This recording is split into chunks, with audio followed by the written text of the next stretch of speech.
So one of the things early on for me was the focus on guitar and music. You know, when I first started playing, there was such an obsession over it.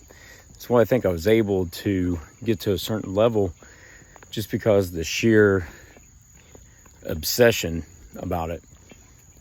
And then there's the obsessive nature involving always having to practice and thinking that that's all I have time for, is you just have to practice. That's all you can do. Now, at some point, that turned more into a lifestyle wrapped around gigging and teaching.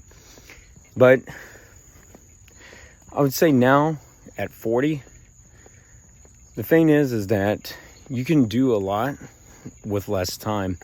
You don't have to be obsessive in the same way.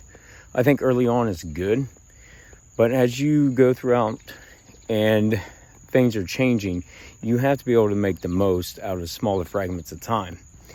So putting in 15-20 minutes, really focusing in on a few things, that's going to be where it's at for you.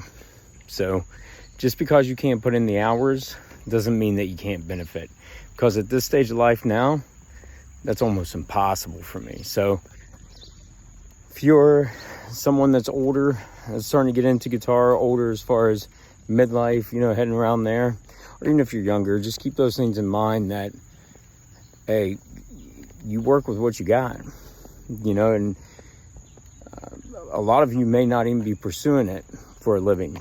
You know, that's the option that I went for. That's something that I couldn't imagine doing anything else other than pursuing music. But having the obsessive nature is great, but don't get so caught up that you think that less time won't get you anything, because it definitely can.